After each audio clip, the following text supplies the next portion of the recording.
AEW Dynamite opens to Pyro JR. Welcome once again, ladies and gentlemen, to AEW Dynamite with Halloween Havoc right around the corner. AEW World Champion Jon Moxley will be in action tonight. The women's division, JR, is heating up. Over the last few weeks, we've seen the likes of Mary Dobson and Toni Storm debut here, with hopes of becoming the next AEW Women's Champion. Well, we'll be seeing those two in action for the first time here tonight. If we carry on rolling, Tony Schiavone. And last week we saw Cody get attacked by the Machine, Brian Cage, who seems to be working alongside CM Punk. He'll be in action for the first time here against Sammy Guevara. He wants to apologise to Cody after last month's antics with wife Brandy by butting himself in the match. And that's up next. Well, let's not waste any more time. Let's get into the show. So we get a 59 for this rating. As usual, it's just the classic opening to AEW Dynamite. So let's have a look then. Here is what you can expect in tonight's episode. Sarah Rowe set to take on Toni Storm in some women's division action. Also, Dustin Rhodes returns after his, well, it wasn't really his retirement match, but MJF mentioned it as a retirement match back at All Out. And also, FTR and the Young Bucks team up to take on the Butcher and the Blade. And I wonder who the Butcher and the Blade have chosen to be their tag partners tonight.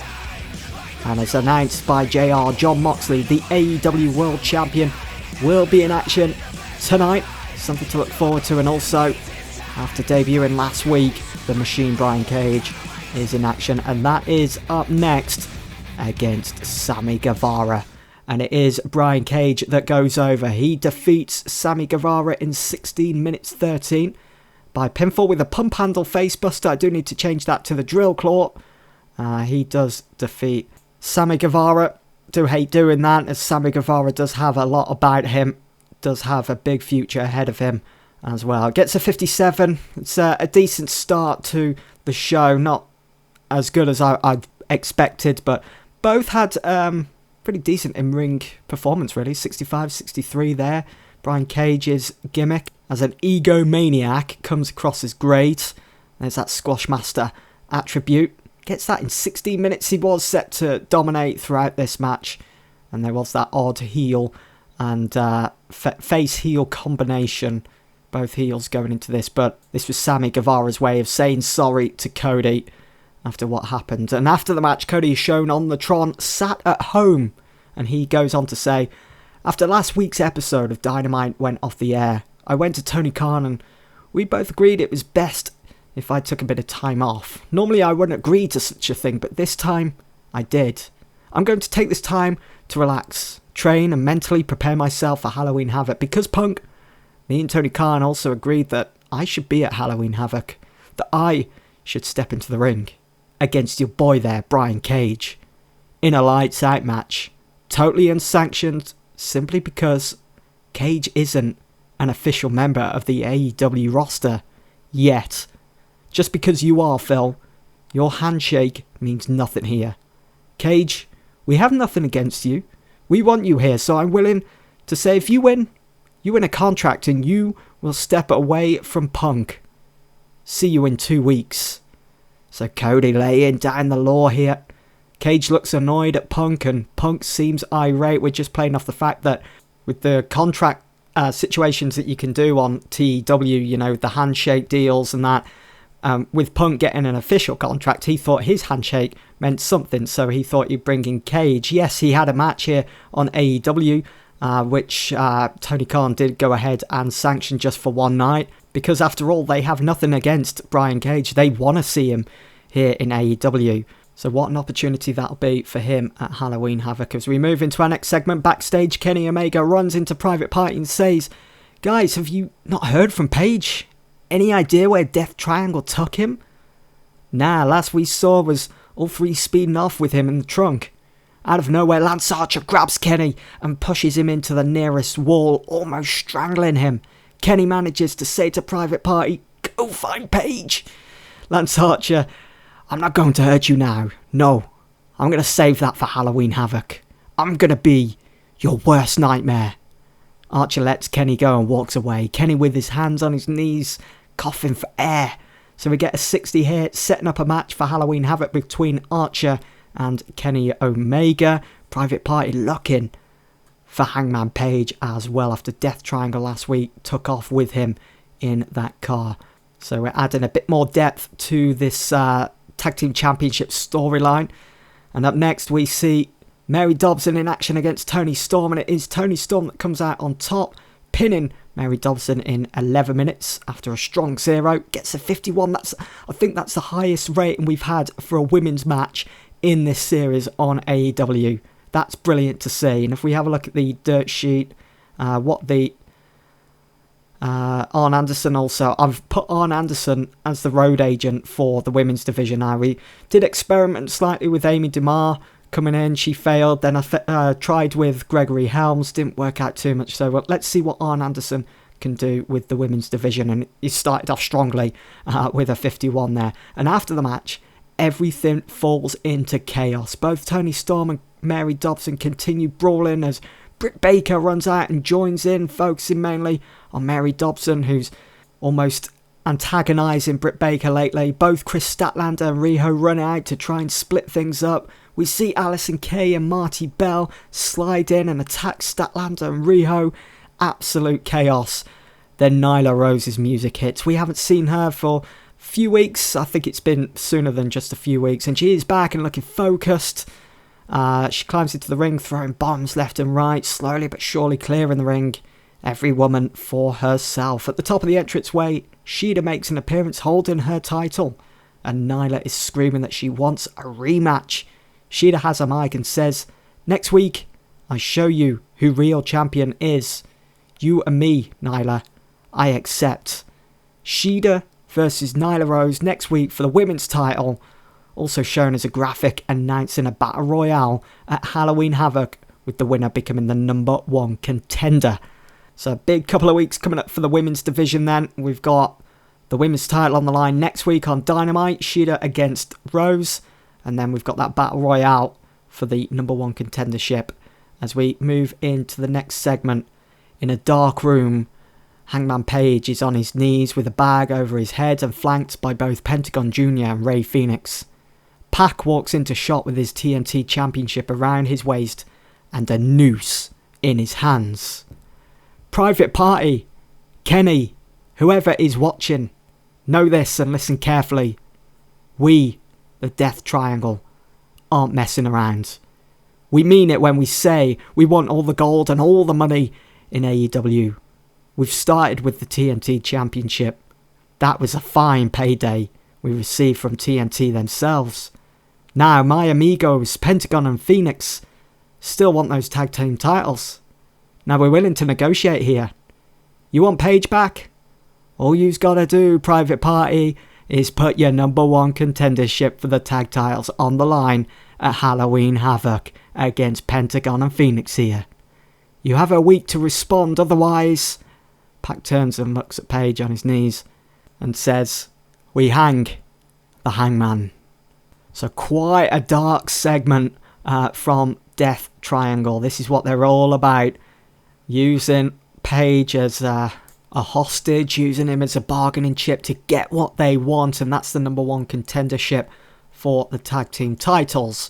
I felt it fit Pac as well. We've seen it in real life. He's put in quite a few dark promos as the Bastard Pac, and I feel he would have loved this sort of thing. So I think it goes well. We've got 74 as we roll into the next segment with Ricky Starks, who debuted on Dark in the last episode against Pac. He goes on to say, "My name is Ricky Starks. I'm the biggest free agent in the business today, and I'm here in AEW to prove it. I'm not just here for the gold. I'm here to take things to a whole other level that you've never seen before. I eat this business and I sleep this business. I am too blessed, so that's why I stay dressed. I may act a little funny, but at the end of the day, I'll be counting your money. All Elite Wrestling is Stark Heaven, baby." So we get a 34 for this. Did take quite a bit of inspiration from his promo on NWA Power, and he steps up and challenges Dustin Rhodes, the returning Dustin Rhodes, who goes over. Dustin Rhodes back in AEW. After that, retirement match against a MJF at All Out, but he is back. He hasn't retired. He's still strong as ever. And as we see, he beats Ricky Starks in 6:21 with a power slam. Gets a 51. It's a decent match. Wasn't expecting too much, but Ricky Starks has quite a lot of potential. You can see there is a decline in physical ability there with Dustin Rhodes. I did want to put Starks over, but Dustin for some reason wouldn't have it, which allows us to move into the next segment. After the match, Dustin Rhodes shows great sportsmanship and puts his hand out for Ricky Starks to shake. Just as it looks like Ricky is going to do it, Brody Lee enters at the top of the entranceway. Dustin can't understand what he's doing and at the same time turns his back on Ricky. Ricky Starks hits Dustin with a low blow. A horrible way for Dustin to return after he was last seen at All Out losing to MJF. Brody Lee raises his eyebrows and leaves. Starks just stares down at Dustin and then walks out. So not the... he's lost 2 matches now in a row, Starks. We'll have to wait and see what happens. Jon Moxley is then seen pacing back and forth backstage in front of some steel meshing. I don't care who I have to face to defend my AEW championship. You could be the most experienced player in the game, or in MJF's case, the fastest rising star in all of professional wrestling. Let me tell you something. I put everything on the line to be here in AEW. I took a huge risk with my career, my life, even where I lived, and by God, I will not let anybody, not even MJF, stand in my way in defending what is rightfully mine. Just go ask Chris Jericho. He thought he was the real deal, the real champion of AEW. How'd that work out for him, huh? Yeah, he may have been the first ever champion here, but it was me that dethroned him, and I've still got plenty to give to this business. It's going to be a long time before that happens to me. I will not allow it.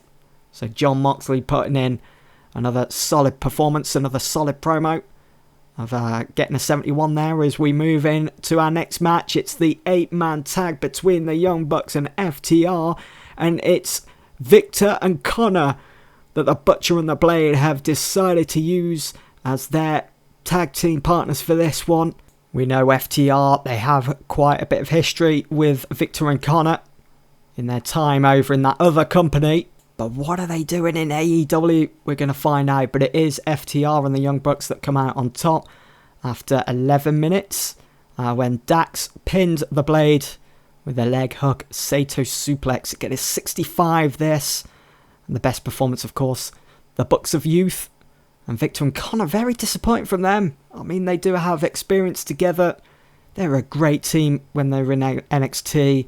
And it was such a pity how it went, really. The crowd, obviously, pretty vocal. They weren't particularly thrilled to be seeing Victor and Connor, which is a shame to see. Maybe we'll just use this as a one-off then for Victor and Connor if we can't get them over here in AEW. But I didn't want to go down the same route as what's happening in real life and use Pentagon Jr. and Rey Fenix because, one, it wouldn't make any sense because they're not even in this storyline. So I felt, let's bring in Victor and Connor. Let's, play a bit on the history side of things with FTR and the Ascension.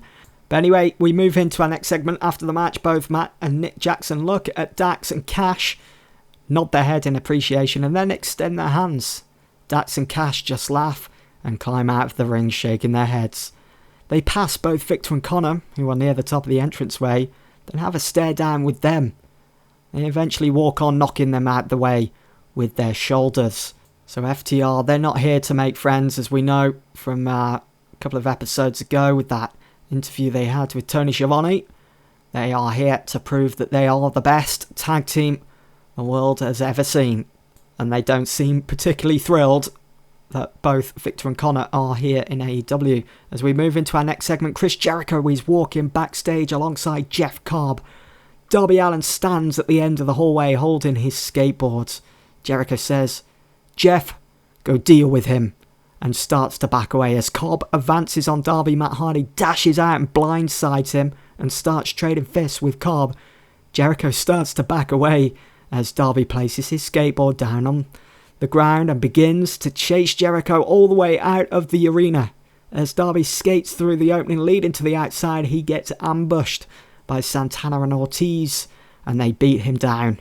Jericho returns with a huge grin on his face, picks up the skateboard and drives it into Darby's midsection.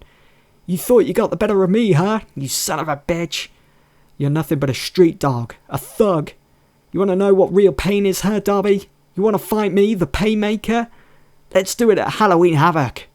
The Inner Circle walk away as Darby is on the floor coughing up blood, and Jeff Cobb can be seen walking away from Matt Hardy laid out on the floor. So another match made for Halloween Havoc. Darby Allin against Chris Jericho. We almost got a 70 this segment. The performance of Jericho was good. Darby Allin did a masterful job improvising. Santana improvised well. Ortiz enjoyed the freedom. And both Allin and Hardy had that groundswell of support. So we roll into the next segment. It's another solid one. This time from MJF. He makes his way out to the top of the entranceway with a mic in hand. Oh, here we go. I'm not out here to attack John or to run my mouth on commentary, but to just simply kick back and watch what the greatest champion of all time is capable of. Jon Moxley versus Shawn Spears. It has a good ring to it, but so does Jon Moxley versus War itself, Wardlow. That's right, John, I'm challenging you to face Wardlow at Halloween Havoc in 2 weeks. Now I know what all you swine are thinking, but MJF, why not face John yourself for the title? You're #1 contender after all. Well, guess what, shit for brains? I choose when I want to face Jon Moxley, and it won't be at Halloween Havoc. MJF drops the mic and takes a seat at the top of the entranceway. We get a 79 for this. MJF, the perfect heel, performing well, enjoying the freedom to go off script as we roll into our main event tonight with TV time remaining between Jon Moxley and Shawn Spears. Moxley defeats Spears after 15 minutes with a paradigm shift. I know it says Death Rider. I keep meaning to change that. It will be changed. It will be changed. Jon Moxley, though, getting an 88. Shawn Spears with a 51. Let's have a look at the dirt sheet. It's just going to be Shawn Spears, isn't it? Arn Anderson was the road agent. Aubrey Edwards, the referee. Shawn Spears penalised for inconsistency and his stamina. I thought his stamina was quite good. But anyway, after the match, Shawn Spears gets back to his feet and blindsides Jon Moxley. He beats him down, pummeling him with brutal shots. At the top of the entranceway, MJF and Wardlow are on their feet. MJF has his hand on Wardlow's shoulder as though stopping him from joining in. Moxley digs deep and finally overcomes Spears' attack. He gets to his feet and as quick as a hiccup, hits his paradigm shift, driving Shawn Spears into the canvas. He then starts calling for Wardlow, but MJF holds him back. Moxley grabs a mic. Hey, big man, you want me at Halloween Havoc? You got it. So there we have it. Wardlow versus Mox. Wardlow is pumped up and raring to go, veins bulging. MJF finding it difficult to restrain him, but eventually he sees sense and they both head off down the entranceway. Moxley celebrates in the ring with his AEW World title as this week's edition of AEW Dynamite goes off the air. So an episode that saw many matches made for Halloween Havoc. We got the women's division battle royale. Jericho against Darby Allin. Moxley against Wardlow. And also Cody against Brian Cage. Some big matches made there. And more to come, I'm sure. We get 70 for that final segment as Dynamite goes off the air. And we get a 71 overall for this week's show. That's the lowest yet. That's a bit disappointing. It's still in the dark greens. Still happy with that, as this show does increase our popularity in 24 regions. I think the one thing I'm really happy about with this show is that women's division match between Sarah Rowe and Toni Storm. Things seem to be getting better there. It was a strong end as well with that 8-man tag and of course the main event. So decent. Let's go and see how we've done with the ratings. So we get a show rating of 71. We had 5,000, almost 6,000 fans in attendance. And we got a 1.68 TV rating. We had a total of 1.2 mil watching. Let's have a look at NXT. And they've beaten us again. They got a show rating of 71 this week also.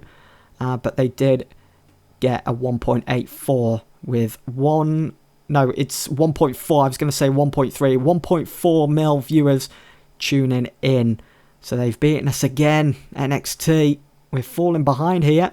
Hopefully we can make up for that in the next couple of weeks. We've got 2 more episodes of Dynamite to go before Halloween Havoc. It's a great opportunity. That's it though for this episode. Hope you guys have enjoyed, and I'll see you all soon for Dark